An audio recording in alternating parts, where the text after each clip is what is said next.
Une relecture de Dracula en version manga, c'est la dernière œuvre écrite par Shinichi Sakamoto. Ses dessins ont trouvé un écrin original dans une chapelle d'Angoulême, un moment que l'auteur a vécu avec beaucoup d'émotion.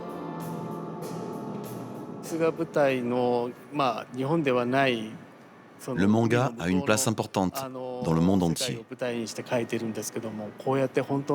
Voir mes images à l'intérieur d'une chapelle me remplit d'émotion. S'exprimer à travers des mangas est extrêmement important pour le mangaka, surtout avec les retours que lui font ses lecteurs.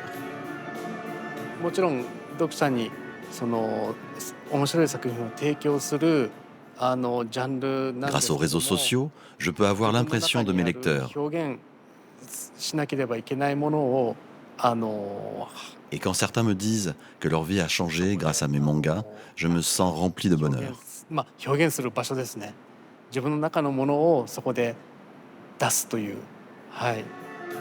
La version française du premier album de cette série sur Dracula est sortie à l'occasion de cette 51e édition du FIBD. Le manga est un véritable phénomène en France. C'est l'un des pays où on lit le plus d'albums de ce genre au monde. Une notion qui n'a pas échappé au festival, bien sûr, mais aussi aux libraires, qu'ils soient spécialisés dans ce domaine ou pas. Le pays du soleil levant au cœur d'Angoulême, une surface entièrement dédiée au manga, la plus grande du quart sud-ouest de la France avec 26 000 références. Aujourd'hui, une BD vendue sur 2 est un manga, un livre sur 7 est un manga, et le livre le plus vendu au monde est One Piece, un manga. Cela mérite quelques explications. C'est vrai que je pourrais vous répondre que le succès du manga vient du fait que c'est 7-8 € pour 250 pages, là où un album de BD français c'est 45 pages et 15 €. Je pourrais vous dire que c'est la mode au monde asiatique, l'Asie est quand même un centre d'attraction très fort pour les jeunes aujourd'hui. Mais moi je pensais pas ça, la vraie raison. Je pense que les mangas c'est super bien et aujourd'hui où on regarde des séries de 10 épisodes x 10 saisons, un manga c'est ça quoi, c'est 20 tomes dans lesquels il y a des personnages partout, il y a des histoires vraiment complexes, des ramifications et c'est hyper prenant, c'est hyper intéressant. C'est des bons livres, tout simplement. Les librairies classiques ont embrayé le pas sur le phénomène manga et la culture japonaise. Des livres, des produits dérivés ainsi que des produits culinaires ont pris leur place dans les rayons. Dans la plus grande librairie d'Angoulême, la surface de vente de manga a été multipliée par 5 depuis 2018. Ici, ça représente la moitié de la vente de la bande dessinée. Le manga représente vraiment minimum la moitié de la vente, 50%.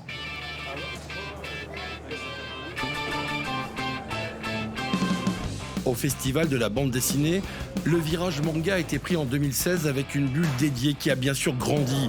Manga City bénéficie aujourd'hui d'un travail de scénographie pour ressembler à un paysage urbain japonais. Le festival a toujours été très investi sur le champ du manga. En revanche, il ne l'a jamais été autant. Parce qu'il y a eu un développement assez significatif du marché et aussi cette culture n'a jamais été aussi forte et dominante au sein de la culture populaire. Je ne vais même pas m'arrêter simplement au marché de la bande dessinée ou au paysage de la bande dessinée mondiale. Le manga, c'est aussi un phénomène franco-français. La France est le 2e pays consommateur de manga au monde. Un héros du Japon féodal, Hiroaki Samura met en scène un samouraï dans sa série L'habitant de l'infini. Une exposition est consacrée à l'œuvre de cet auteur qui n'avait jamais mis les pieds en Occident. Rencontre. Une première pour Samura. L'auteur de manga n'avait jamais quitté l'archipel du Japon. En venant en train à Angoulême, il a été surpris par les grandes étendues agricoles et les perspectives sur l'horizon qui n'existent pas dans son pays. Et surtout, il n'avait pas pris conscience de l'importance du FIBD. Je m'attendais à quelque chose de beaucoup plus petit. J'ai été étonné par les proportions que prend cet événement. Et quand j'ai visité l'exposition consacrée à ma série, L'habitant de l'infini, je ne m'attendais pas à une telle surface et à autant d'affluence, 2 fois plus que dans mon imagination. Samura est devenu mangaka en considérant que c'était le seul métier qu'il pouvait faire, mais il découvre la perception différente du 9e art en Occident. Il réalise qu'ici, la BD est considérée comme de l'art par les critiques, le public et les auteurs, alors qu'au Japon, la préoccupation principale concerne la manière de capturer le lectorat et de faire du chiffre. Il trouve admirable d'être vu comme un artiste à part entière.